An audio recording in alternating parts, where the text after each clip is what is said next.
Right breaking చూస్తున్నాం. తిరుమల క్షేత్రంలో శ్రీవారి సాలకట్ల బ్రహ్మోత్సవాలు మరికాసేపట్లో ప్రారంభం కానున్నాయి.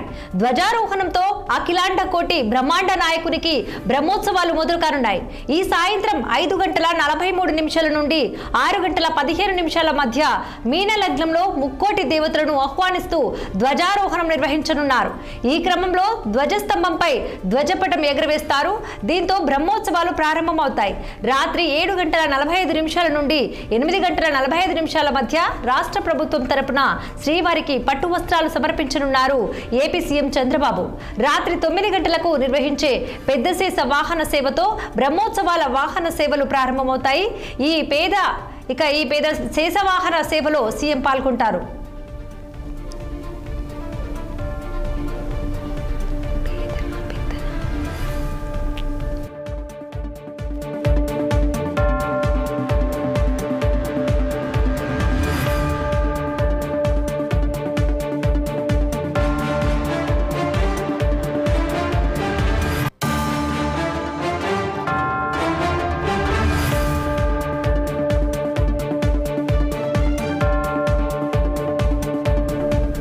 తొమ్మిది రోజుల పాటు స్వామివారు వివిధ వాహన సేవలపై భక్తులకు దర్శనమిస్తారు.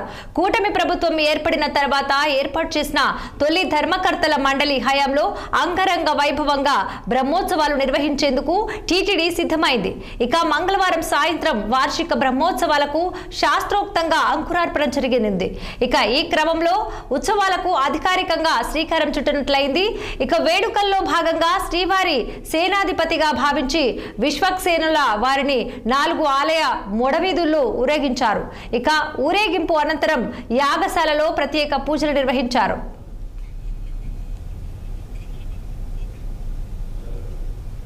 ఇక ఇదే అంశంపై మరింత సమాచారం మా తిరుమల ప్రతినిధి గోపి అందిస్తారు. గోపి, చెప్పండి, దీనికి సంబంధించిన డీటెయిల్స్ ఏంటి?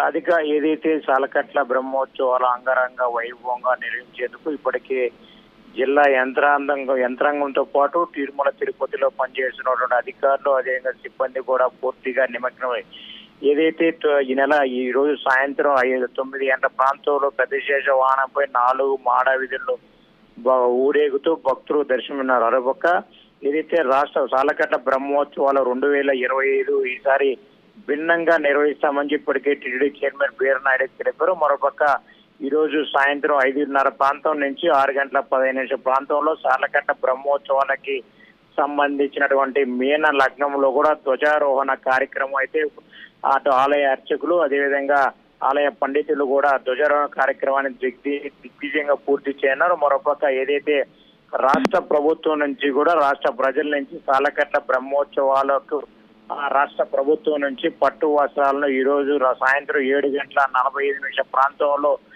శ్రీవారి ఆలయం ఎదురుగా ఉన్నటువంటి బేడి ఆంజనేయ స్వామికి ఆశ్రయ వద్దకు చేరుకున్న తర్వాత రాష్ట్ర ప్రభుత్వం నుంచి కూడా ఏపీ ముఖ్యమంత్రి చంద్రబాబు నాయుడు మంగళ వాయిద్యాల మధ్య బేడి ఆంజనేయ స్వామి ఆలయం నుంచి ఊరేగింపుగా శ్రీవారి ఆలయంలోకి వెళ్తారు. అటు తర్వాత రాష్ట్ర ప్రభుత్వం నుంచి తీసుకొచ్చిన వస్త్రాలను కూడా వెంకటేశ్వర స్వామికి సమర్పిస్తారు. అటు తర్వాత ఆలయం లోపల మూల విరాట్ దర్శనం చేసుకున్న తర్వాత రంగనాయక మండపంలో వేద ఆశీర్వచనం అనంతరం ప్రసాదాలను స్వీకరిస్తారు. ఆ తర్వాత 2026 సంబంధించిన క్యాలెండర్ డైరీలను కూడా ఆవిష్కరిస్తారు. అటు తర్వాత ఈ రోజు బ్రహ్మోత్సవాల్లో మొదటి వాహనం రాత్రి 9 గంటల ప్రాంతంలో పెద్ద శేష వాహనంలో కూడా ఏపీ ముఖ్యమంత్రి చంద్రబాబు నాయుడు పాల్గొన్నారు. ఈ సాలకట్ల బ్రహ్మోత్సవాలకి నారావారి కుటుంబం కూడా తిరుమలకు తరలి రానున్నారు. మరోపక్క రెండో రోజు అయినటువంటి రేపు ఉదయం తెల్లవారుజామున ఏపీ ముఖ్యమంత్రి తిరుమలలో ఉన్నటువంటి కొన్ని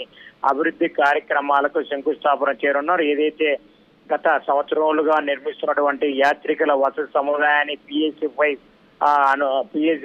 వసతి యాత్రికుల వసతి సముదాయానికి కూడా రేపు ఉదయం ఏపీ ముఖ్యమంత్రి PSC5 ఓపెన్ చేయనున్నారు. అటు తర్వాత నేరుగా రేణిగుంట విమానాశ్రయం చేరుకుని ఉండవల్లికి వెళ్ళనున్నారు. ఇది ఏపీ ముఖ్యమంత్రి సంబంధించిన షెడ్యూల్. అయితే బ్రహ్మోత్సవాలు ఇప్పటికే అంగరంగ వైభవంగా నిర్వహించేందుకు కూడా టీటీ అధికారులు పూర్తిగా నిమగ్నమయ్యారు. ఏదైతే 4 మాడా వీధుల్లో దాదాపు 1,80,000 నుంచి 2 లక్షల మంది వాహన సేవలు తిలకించడానికి ఇప్పటికి ఏర్పాటు చేశారు. మరొక పక్క 4 మాడా వీధుల్లోకి చేరుకోలేని భక్తుల కోసం కూడా వెలుపల అక్కడక్కడ కూడల్లో కూడా దాదాపుగా 36 LED స్క్రీన్లు కూడా టీటీడీ ఏర్పాటు చేసింది. మరోపక్క రానున్న రోజుల్లో కూడా ఏదైతే గరుడవానికి ఏదైతే బ్రహ్మోత్సవాల్లో కీలక వాహనమైనటువంటి కీలక ఘట్టమైనటువంటి 5వ రోజు రాత్రి గరుడ వాహనాన్ని కూడా దాదాపుగా 3 లక్షల నుంచి 4 లక్షల మంది భక్తులు వస్తారని ఇప్పటికే టీటీడీ అంచనా వేసినప్పుడు కూడా గరుడ వాహనానికి సంబంధించినట్టు కూడా ఆ గరుడ వాహనానికి స్వామివారికి వచ్చే భక్తులు కూడా ఉదయం మోహిని అవతారం అయిన తర్వాత కూడా భక్తులు మాడా వీధుల్లోనే గరుడ వాహనాన్ని తిలకించడానికి వేచిన నేపథ్యంలో కూడా ఇప్పటికే 8 లక్షల లడ్డూలను అదేవిధంగా 4 లక్షల వాటర్ బాటిల్ 4 లక్షల మజ్జిగ ప్యాకెట్లు కూడా ఇప్పటికే సిద్ధం చేశారు. దాదాపు గరుడ వాహనం ప్రతిరోజు వాహనం 7 గంటల నుంచి 9 గంటల వరకు వాహనాన్ని నిర్వహిస్తారు 4 మాడ వీధిలో. ఏదైతే బ్రహ్మోత్సవాలు 5వ రోజు సాయంత్రం 6:30 కూడా గరుడ వాహనాన్ని ప్రారంభిస్తామని ఇప్పటికే టీటీ అధికారులు చెప్పారు. దాని తర్వాత ఈసారి బ్రహ్మోత్సవాలను గత బ్రహ్మోత్సవాల కంటే మాదిరిగా విభిన్నంగా నిర్వహిస్తామని ఇప్పటికే టీటీ అధికారులు చెప్పారు. మరొక సాలకట్ల బ్రహ్మోత్సవాలకు భద్రత విషయంలో ఎక్కడ రాజీ పడకుండా దాదాపుగా 4,500 మంది పోలీసులతో కూడా సాలకట్ల బ్రహ్మోత్సవాలను నిర్వహించనున్నారు అర్బన్ పోలీసులు కూడా. మరొక 4 మాడ వీధిలో రద్దీకి అనుగుణంగా ఈసారి కొత్తగా ఇస్రో శాస్త్రవేత్తల సహకారంతో కూడా 4 మాడ వీధుల్లో ఎక్కడెక్కడ క్రౌడ్ మేనేజ్మెంట్ భక్తుల రద్దీ అధికంగా ఉంది అనే దానికి ఇస్రో శాటిలైట్ చిత్రాలతో కూడా ఎప్పటికప్పుడు తిరుమలలో ఏర్పాటు చేసిన రియల్ మానిటరింగ్ కూడా అనుసంధానం చేసే విధంగా సాలకట్ల బ్రహ్మోత్సవాలు నిర్వహించనున్నారు రాధిక. రైట్ గోపి.